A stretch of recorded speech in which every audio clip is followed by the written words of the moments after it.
નામ અમિત ઉર્ફે તોતડો ઉર્ફે દાઢી ગજ્જર. ગુનો હત્યા, હત્યાની કોશિશ, લૂંટ, ખંડણી.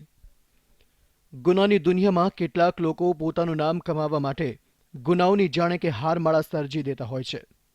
તેવા જ લોકોમાંનો એક એટલે અમિત ઉર્ફે તોતડો.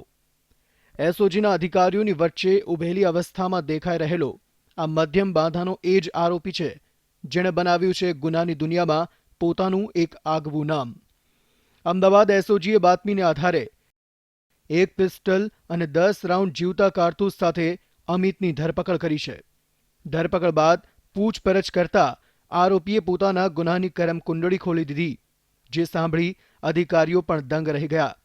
કારણ કે અમિત પેરોલ જમ્પ કરીને ભાગ્યો હતો, તેમ છતાં પણ તેણે આચર્યા છે અનેક ગુનાઓ, અને દરેક ગુના વખતે તેણે આપી છે પોલીસને થાપ અને સફળ રહ્યો છે ભાગવામાં.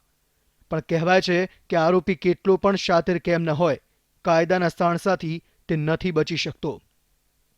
આરોપીના જેટલા ઉર્ફે નામ છે તેટલા જ વધુ પ્રકારના ગુના તેણે આચર્યા છે. આરોપીની ધરપકડ કરી પૂછપરછ કરતા તેની પાસેથી એક પિસ્તોલ અને 10 જીવતા કારતૂસ પણ મળી આવ્યા. ઉપરાંત આરોપી પાસેથી એક ધારદાર છરો પણ કબજે કરવામાં આવ્યો છે. આરોપીની હથિયાર અંગે પૂછપરછ કરતા એક અઠવાડિયા પહેલા રામોલમાં થયેલ ફાયરિંગના ગુનામાં તેણે આ હથિયારનો ઉપયોગ કર્યો હોવાનું જણાવ્યું, અને તે ગુનાની પણ આરોપીએ કબૂલાત કરી છે. વસ્ત્રાલના સુમિનનગર પાસે ખંડણી માટે ફાયરિંગ કર્યું હોવાની વાત પણ આરોપીએ કબૂલી છે.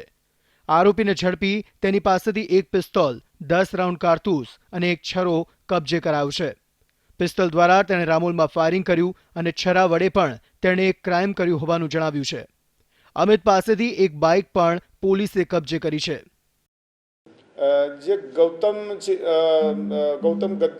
તોમર કરીને જે શખ્સ છે એ એનો પરિચિત જ હતો. અગાઉ એની પાસેથી એણે 20,000 રૂપિયા ઉછીના લીધેલા, એ પરત નહીં આપેલા અને ફરીથી એની પાસે 1 લાખ એક ખંડણી રૂપે જ માગેલા, જે નહીં આપતા એને ફાયરિંગ કરેલાનું અમારી સમક્ષ કબૂલ કરેલ છે. આરોપીએ જણાવી પોતાની કરમ કુંડળી.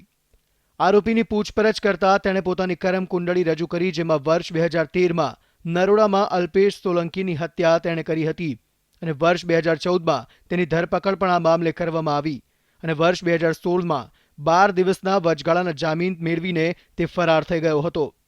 ફરાર થયા બાદ વડોદરાના લક્ષ્મીપુરા વિસ્તારમાં તેણે પોતાના 2 સાગરીતો ચિંતન શાહ અને પંકજ આર્ય સાથે મળીને લૂંટ કરી હતી. ઉપરાંત રામોલમાં મારામારી અને હત્યાના પ્રયાસના 2 ગુનામાં પણ તે વોન્ટેડ હતો. આરોપીએ અમદાવાદ, વડોદરા, સુરેન્દ્રનગર તમામ જગ્યાએ મળી કુલ 17 ગુનાઓને અંજામ આપ્યો છે. જેલમાં હતો. ગત સપ્ટેમ્બરમાં એક વચગાળાના જામીન ઉપર 10 દિવસ છૂટેલો નામદાર હાઈકોર્ટના હુકમથી, અને ત્યારબાદ એ ભગોડો હતો. એ ભગોડાના સમય દરમિયાન તેણે રામોલ પોલીસ સ્ટેશનમાં એક 324 મુજબનો ગુનો કરેલ. આ ઉપરાંત બરોડા શહેરમાં એક જગ્યાએ એના ગેંગના તમામ સભ્યો સાથે મળી અને એક લૂંટ કરેલી.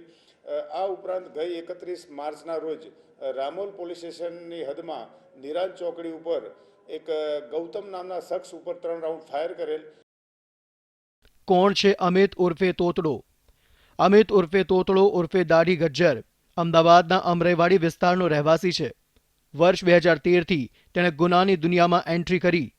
અગાઉ નરોડામાં અલ્પેશ સોલંકીની હત્યા પણ તેણે કરી હોવાનું સામે આવ્યું. વડોદરા શહેર, ગ્રામ્ય, સુરેન્દ્રનગર, અમદાવાદના બાપુનગર, નવરંગપુરા, મણિનગર તમામ જગ્યાએ હત્યાની કોશિશ, ધાડ, લૂંટ, મારામારી તેમજ હથિયારના અસંખ્ય કેસમાં અમિતની સંડોવણી સામે આવી છે, અને અગાઉ 15 ગુનામાં તેની ધરપકડ પણ થયેલી છે. આરોપીની પૂછપરછ કરતા એ સામે આવ્યું છે કે રામોલમાં એક વેપારીને તેણે ખંડણી માટે 1 લાખ રૂપિયા માંગ્યા હતા, જે રૂપિયા નહીં આપતા તેના પર તેણે ફાયરિંગ કર્યું. આરોપીના જણાવ્યા અનુસાર તેની 5 સભ્યોની એક ગેંગ છે અને તેમણે સંખ્યાબંધ ગુનાઓ પણ આચર્યા છે. ત્યારે આરોપીની પૂછપરછ કરતા તે હથિયાર ક્યાંથી અને કોની પાસેથી લાવ્યો તથા આ હથિયારનો બીજે ક્યાંય તેણે ઉપયોગ કર્યો છે કે કેમ તેની પણ હવે હકીકત સામે આવી રહી છે. ત્યારે આરોપી અમિત શું નવા ખુલાસા કરે છે આગામી સમયમાં તે પણ જોવું રહ્યું. નવીન ઝા સાથે bureau report, ETV news, crime file, Ahmedabad.